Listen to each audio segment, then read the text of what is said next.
Hi guys, welcome to the Synths of Sci-Fi, the show where we look at the most recognizable sounds in sci-fi throughout the years and dig into the artists, synths, and techniques that were used to create them.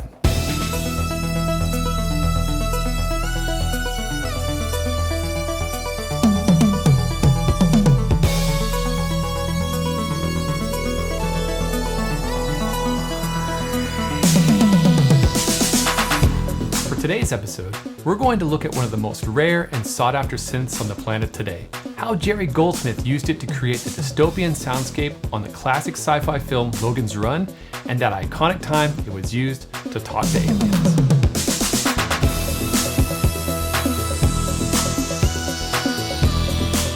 Born in Los Angeles in 1929, Goldsmith had a relatively interesting introduction into the film and television industry. In the early 1950s, ABC had a program that offered an opportunity for their office staff to advance by producing an episode of their weekly radio show.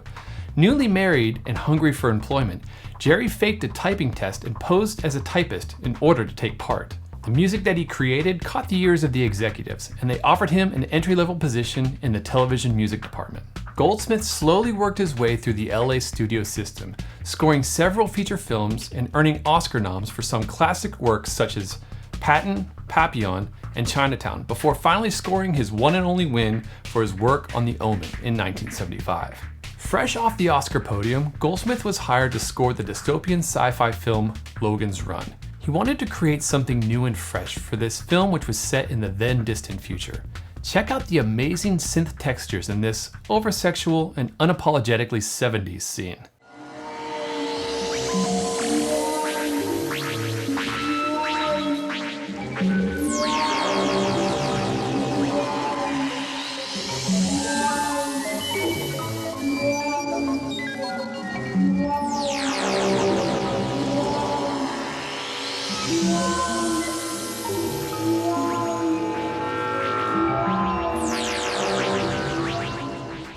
Befitting the actual orgy that seemed to be happening there, Goldsmith made his own orgy of fantastically futuristic tones, and he created them with one of the original synthesizers of badassery, that of course being the ARP 2500.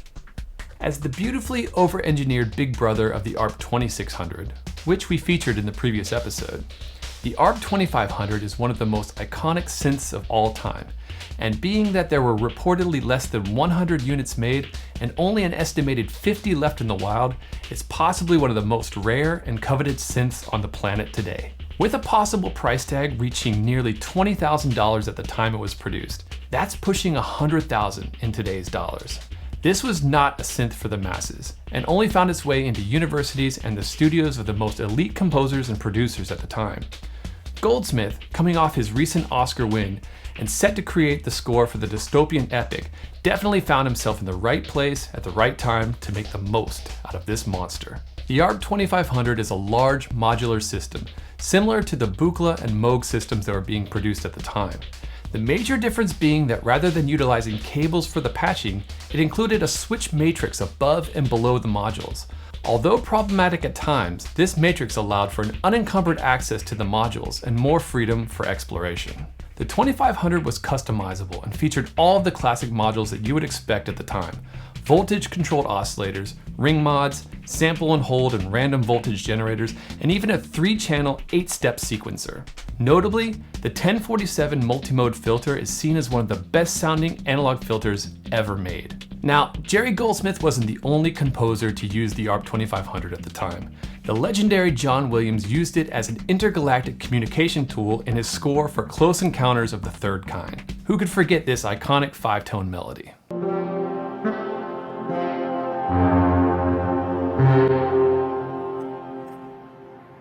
Привіт! Привіт!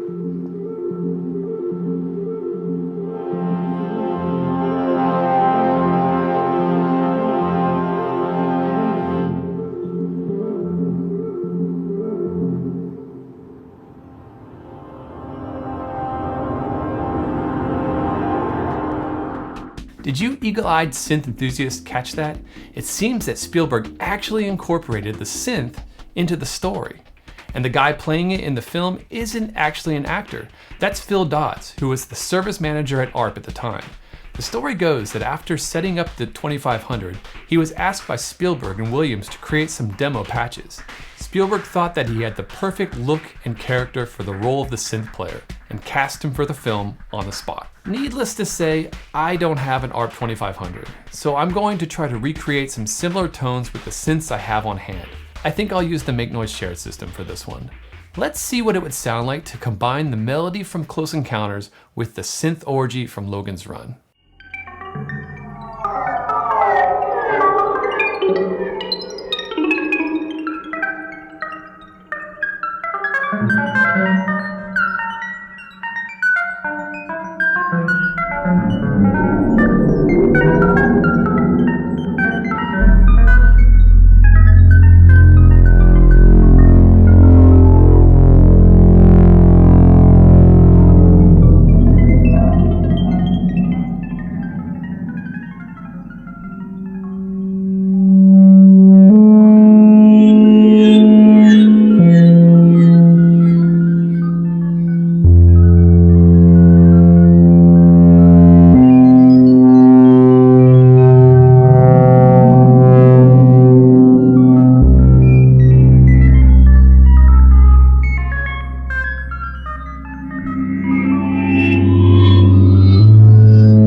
Thanks so much for watching this episode of the Synths of Sci-Fi.